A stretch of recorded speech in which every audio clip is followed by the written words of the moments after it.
When I first got the call, I was standing under a bruised purple sky in a country I barely knew, my boots sinking into the red clay after a long day's patrol. The phone buzzed angrily in my pocket, and for a moment I hesitated, thinking it was just another distant reminder of home. I answered it with a tired voice, expecting maybe a check-in from my brother or a friend. But instead it was my neighbor, Mrs. Connolly. Her voice cracked and tight like an old radio. "Jason," she said, "I thought you should know. They're moving things out of your father's house." At first, I couldn't process what she meant. My father's house, my house, the old place on Meadow Lane that still smelled like pine and rain and memory. I leaned against the rusted side of the Humvee, the world around me dissolving into a haze of panic and disbelief. "What do you mean?" I asked, my voice sharper than I intended. Mrs. Connolly hesitated, and in that hesitation, my heart plummeted into a hollow, echoing cavern inside my chest. "They're emptying it out," she whispered. "Your wife. There's a for sale sign up front. I thought you knew." My breath caught painfully in my throat. I clutched the phone tighter, the sun sliding down in the distance, bleeding orange and red across the horizon. My wife, Emma. My Emma, who had promised to look after things while I served my 12-month tour. I squeezed my eyes shut, fighting off the sting of betrayal. No, I didn't know. I hadn't signed anything. I hadn't even been asked.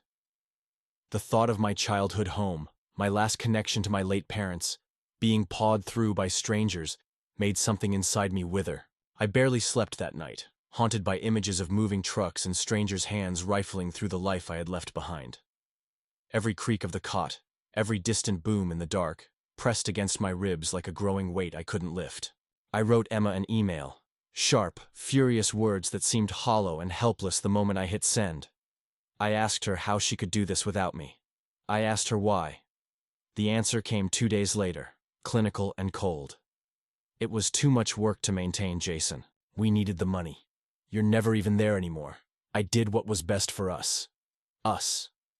The word soured in my mouth. For the remaining months of my deployment, something inside me broke loose and festered. I performed my duties like a machine, smiled when I had to, saluted and reported and counted down the days until I could return. Not to home, because home was gone, but to whatever life I could salvage from the wreckage. Every night, I stared at the stars and promised myself that if Emma had destroyed what I loved most without even a conversation, I would not return the same man who had left. I landed on American soil on a humid, gray morning, the air heavy with spring and resentment. Emma met me at the airport, waving stiffly. She looked different, hardened, polished in a way that made my gut twist. I hugged her out of reflex, but the embrace was cold and hollow, like wrapping my arms around a stranger. We didn't talk about the house. Not yet.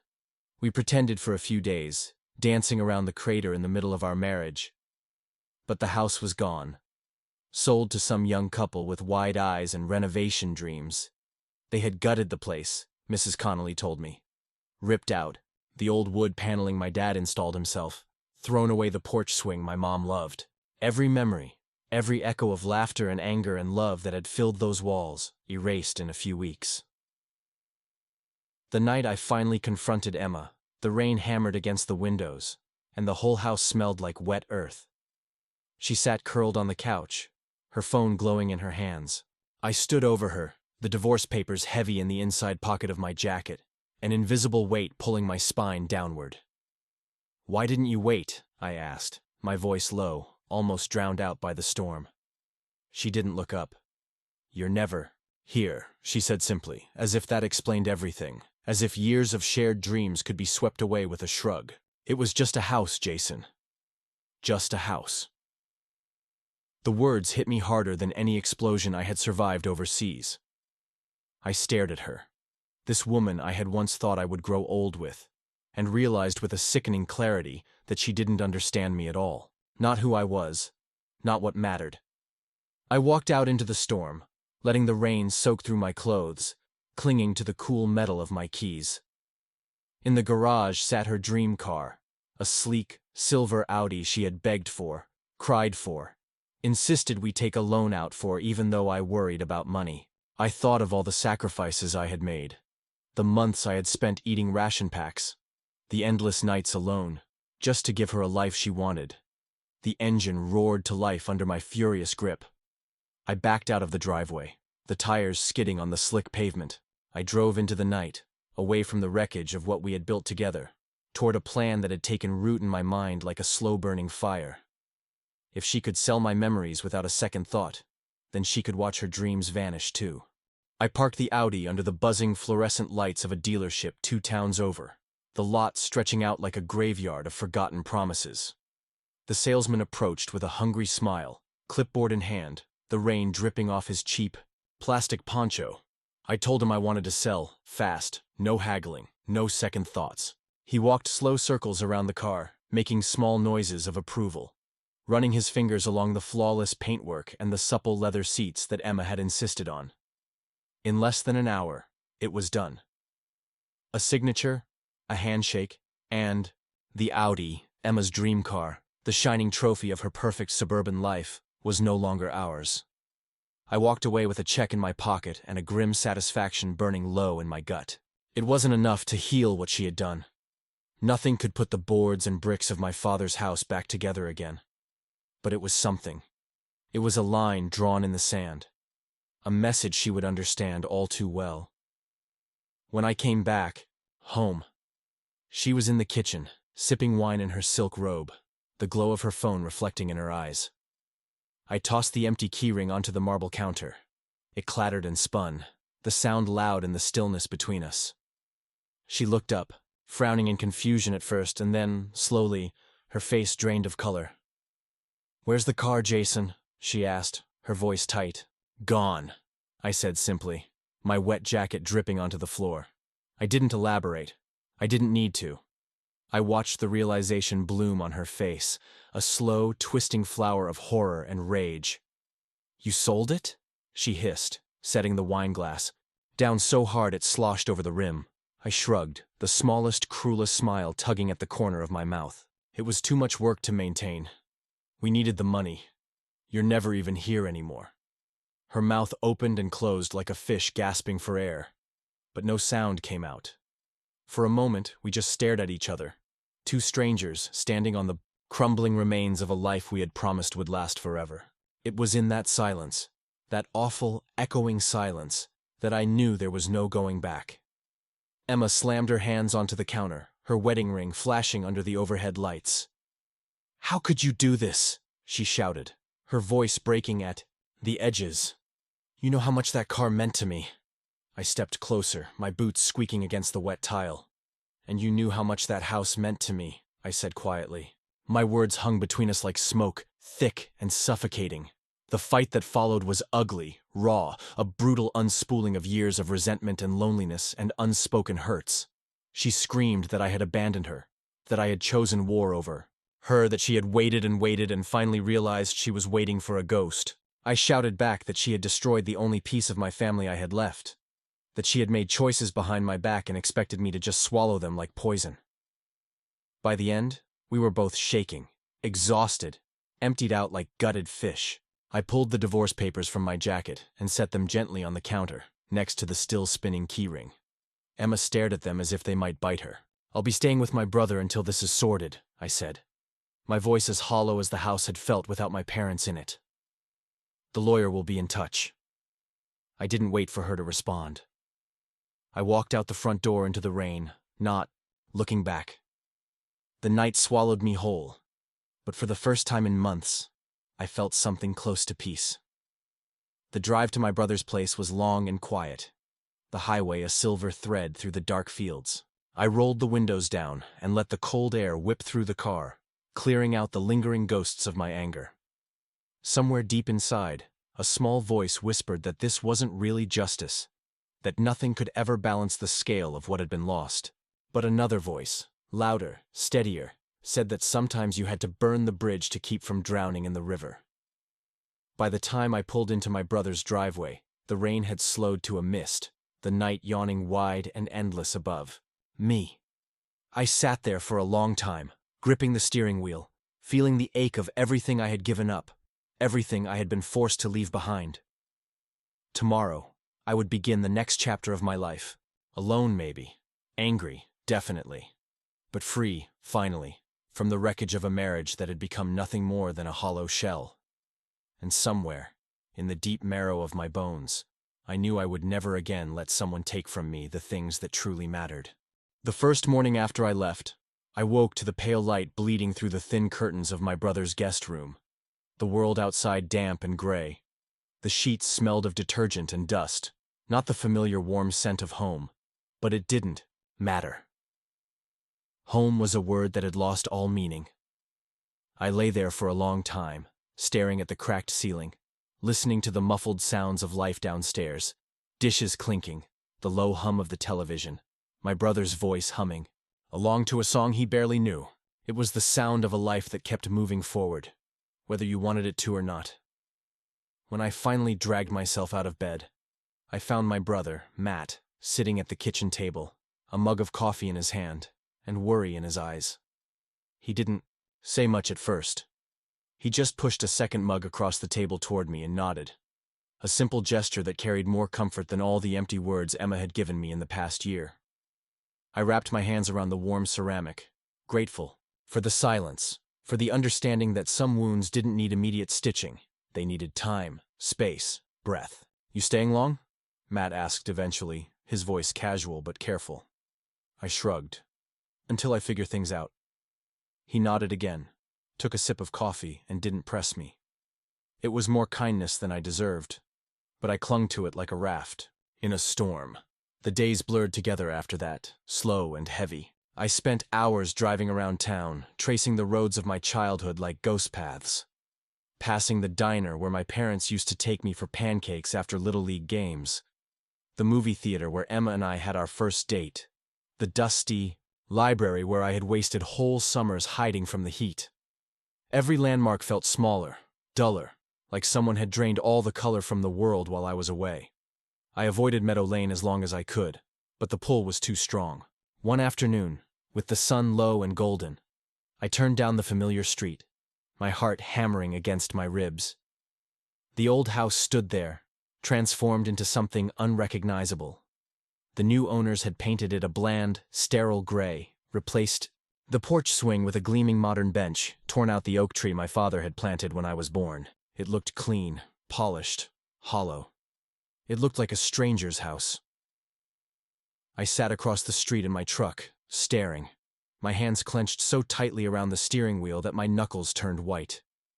Memories battered me from every side. The way the floorboards used to creak when I snuck in late. The way my mom's laughter used to spill out of the open windows in summer. The scratchy bark of the old oak under my palms when I climbed it to escape chores. All of it gone. Erased. A bitter laugh escaped me, startling in the heavy quiet. It was a foolish thing, I realized, to think that anything could stay the same. People moved on. Houses changed hands. Love curdled into resentment. It was the way of the world. Still, the grief felt fresh, sharp enough to draw blood. When I finally tore myself away and drove back to Matt's, the sun was setting, spilling gold and crimson across the sky. It looked like the whole world was on fire.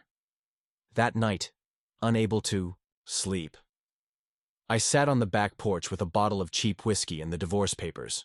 The ink already dry, the signatures neat and clinical. I stared at them, wondering if there had ever been a moment when things could have been different. If I had called more.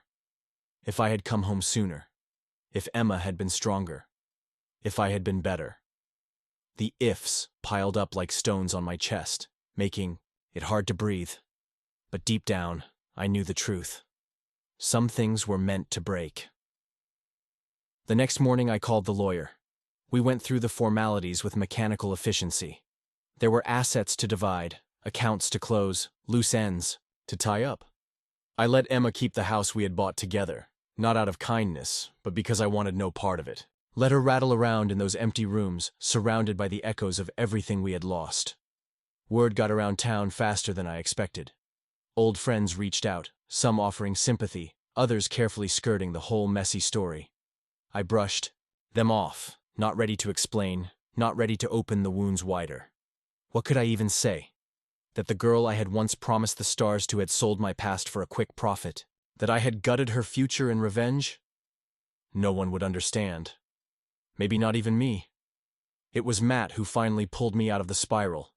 He came home one evening with 2 tickets clutched in his calloused hand, a charity boxing match, some local event to raise money for veterans.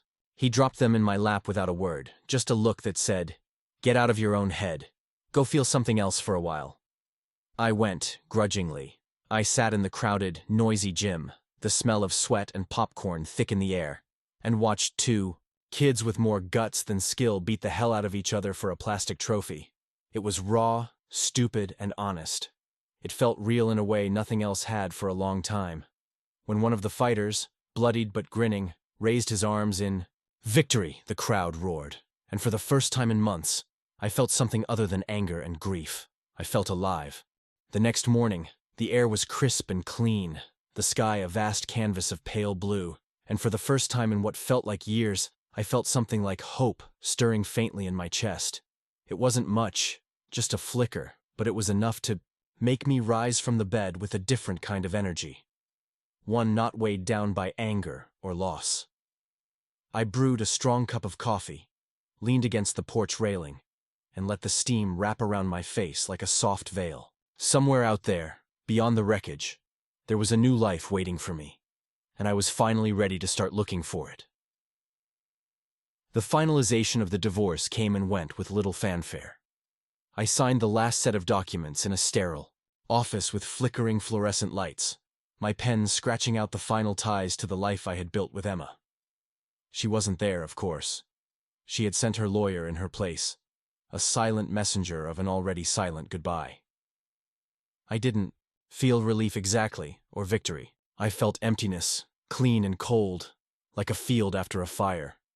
Everything burnt away, everything exposed. That night, I packed the last of my things from Matt's guest room. He clapped me on the back, pulled me into a rough hug, and told me to stay in touch. I promised I would, meaning it more than I could say. His quiet support had been the rope that kept me from sinking completely under. I didn't have a grand plan, no roadmap, just a vague idea that I needed to go somewhere that didn't carry the fingerprints of my old life. So I drove. I pointed my truck west and kept going, letting the miles blur behind me, leaving the small town, the hollowed-out house, the ruined marriage in my dust. The open road was like a balm, a soft, endless promise stretching out before me. I rolled the windows down, let the wind tangle my hair, and screamed into the rushing air until my throat was raw and my chest ached. It wasn't sadness anymore. It wasn't even rage. It was something purer, something closer to freedom. I stopped when I felt like it. Small diners with cracked leather booths, motels with flickering neon signs, quiet trails that wound through forests older than memory. I let myself breathe again. Let myself be no one. Answer to no one. I wrote postcards I never sent. I scribbled half-formed thoughts into a battered notebook. I let the days stretch and shrink as they pleased, without clocks or calendars tying me down. One evening, somewhere in the wide, golden emptiness of Montana, I found a small mechanic's shop with a help wanted sign hanging crooked in the window. I pulled over without thinking, walked in, and shook the grease-stained hand of a man named Rick, who hired me on the spot. I started the next morning, swapping engine parts, fixing busted transmissions, getting my hands dirty in a way that felt real and grounding. The work was hard and honest. My muscles ached at the end of every day, but it was a good kind of ache, a reminder that I still had a body, that I was still here. Slowly, the tightness in my chest loosened. The past didn't disappear, but it stopped screaming at me. It became a dull thrum, a part of me, but not all of me. Sometimes, when the sun dipped low and the world turned gold and soft, I would sit on the steps of the shop and watch the horizon bleed into the night. I would think of my parents, of the house they built with their hands and their dreams. I would think of Emma, of the promises we made and broke, and I would let myself grieve, quietly, without shame. But I didn't let it consume me anymore. I made friends. Simple, easy friendships with people who didn't know the whole broken story behind my eyes. I laughed again. Real laughter that rose from my belly instead of dying in my throat. I built a new rhythm for my days, small rituals of coffee and work, and long walks under the endless sky. Months passed. Seasons shifted. I learned to carry the weight of my past without letting it break me. One morning, a woman came into the shop with a beat-up old Jeep that rattled and groaned like a dying animal. Her name was Claire. She had quick hands, a sharper smile, and a way of talking that made you feel like you mattered. She stood next to me under the hood, arguing about spark plugs and timing belts. And somewhere between her laughter and the grease on her cheek, I felt something stir again. Something cautious. Something tender. I didn't fall in love right away. I didn't rush. I moved slow, careful, like someone learning how to walk again after a bad fall. And she understood. She didn't ask for more than I could give. She just stayed. One night, under a sky so full of stars it looked like it might crack open, she asked me if I ever missed where I came from. I thought about it for a long time before I answered. I miss who I was there, I said finally. But I'm learning to like who I'm becoming now. She nodded, reaching for my hand, her fingers warm and sure in mine. And in that moment, with the past finally laid to rest behind me and the wide-open world stretching out ahead, I realized that maybe losing everything wasn't the end after all. Maybe it was just the beginning.